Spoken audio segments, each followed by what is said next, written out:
Hello friends, welcome. I'm Cassandra Lowery, and today I want to talk with you about do-it-yourself weddings, a few tips and ideas on doing it a lot yourself. Our daughter just got married and we learned a lot.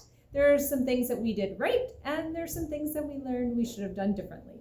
So I just want to share some of those ideas with you in case you are getting ready to do a do-it-yourself wedding, or if you have a daughter getting ready for that as well. I have another video talking a lot about the food aspect. One thing that I didn't mention in that is very important is put somebody in charge of the kitchen. We had a couple of ladies from our church that went ahead and were in charge of the kitchen, and they were fabulous. They are worth their weight in gold. You need somebody to be in charge so you do not have to worry about that at all that day. Make sure they have enough help. We probably did not have enough help lined up for them, and I hate that.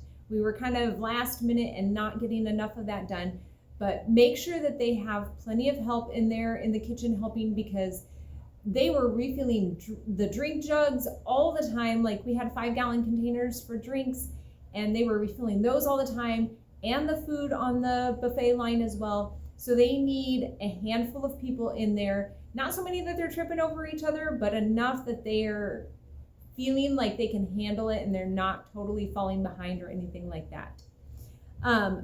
Also, then, some of the things for ahead of time, one of the things for sure ahead of time, we tried to do about a week ahead of time. We were a little bit behind that schedule, but get the schedule out to everybody that it matters to.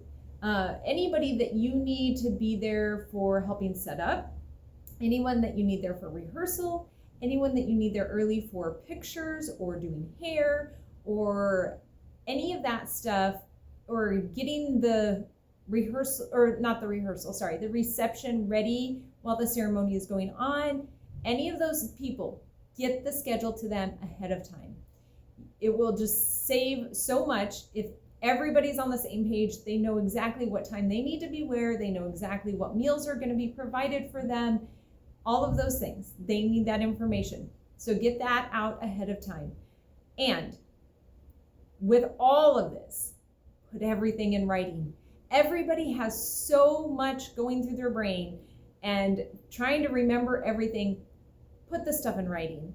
As much of it as you can, get in one group, maybe whether it's a text or whatever, but get it all in one text to that person so that they're not having to search through several texts as much as you can. There's going to be last minute things that you think of, and I totally get that. And there was a couple people we probably didn't get enough information to, or we didn't have in writing. There was one of the food things that we didn't have in writing, and you just need a lot of the food things, actually. That was one thing. We should have put so much more of that in writing.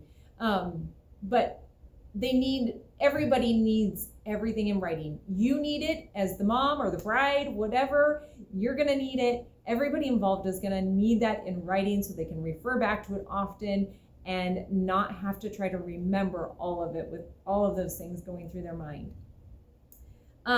So we've got the schedule and somebody in charge of the kitchen. We had them come on the Friday when we were setting up the day before, and I walked through the plan, walked through all the food things that we had and kind of my idea of how it would flow, and let them kind of decide what they were going to do when and where. But you definitely want them there, want to walk through it with them so you can kind of get an idea of that if you are doing all the food yourself and having somebody in charge of that on reception night. Another thing that we did wrong, we expected way too much out of my son. He's 18. He does a wonderful job at music stuff. He does a wonderful job at photography. So we had him as music. He was DJing pretty much at the reception, but he was also the photographer. You can't do both of those jobs at the reception. It doesn't work. We did have another photographer that helped another friend that also did that, and so she was able to get some of the pictures, but we just expected way too much of him, asked him to do too many jobs, and that is definitely something that we learned. Don't do that. Your DJ and your photographer have to be separate. Even at the ceremony, we did go ahead and get my other son-in-law to handle some of the sound and music at the ceremony. So that helped so that my son could handle the photography end of things. But still, he kind of was in charge of setting up and explaining to my son-in-law what was happening. So separate those people, get different people, get many people to do the jobs so that one person's not overloaded. You need them separate so that you can get what you want out of everything, and so everybody can enjoy different parts of all of this wonderful day.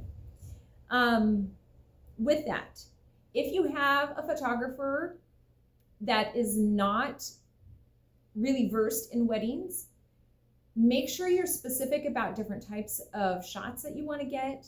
And especially at the reception, that's just kind of one of those, what do I do? Remind them of some of the things that you would like pictures of. They're not experienced, you're not experienced maybe either. I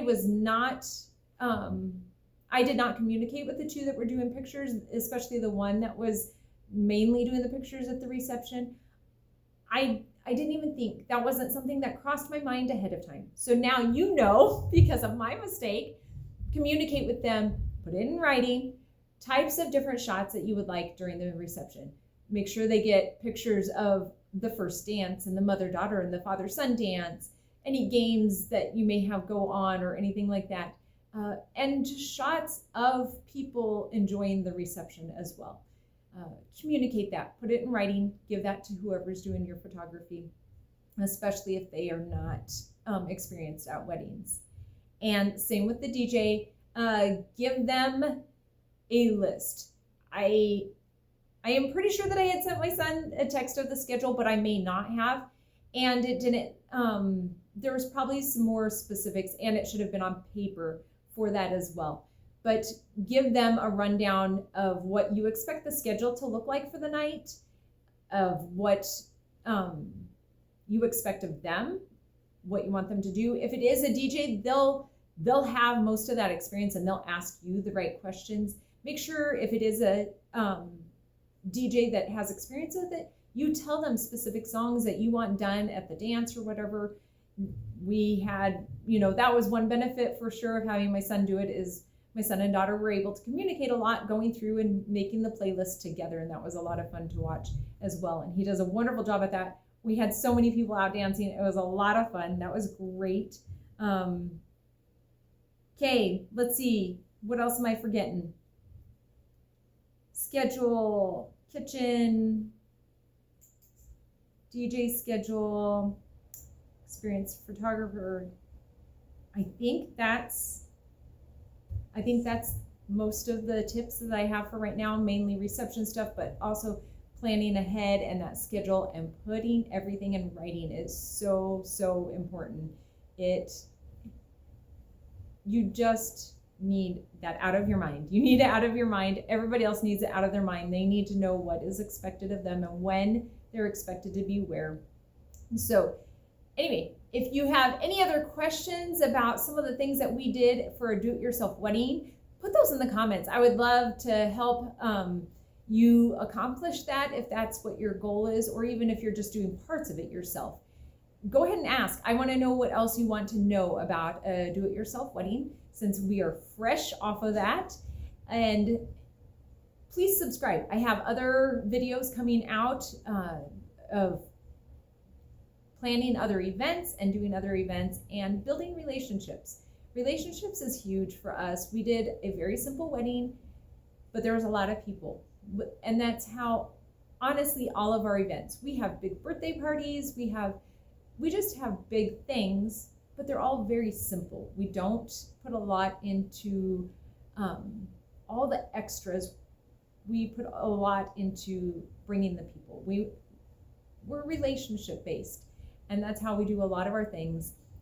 All of my channel is about loving God and loving others. I totally believe 100% that we are created for relationships. We're created for relationships with God and with other people, and we need to be in those, and we need to be fostering those. And I hope that I am able to help you do that. Please subscribe if this is something that you think will be helpful to you. I would love to see you on the next video. Talk to you later. Bye.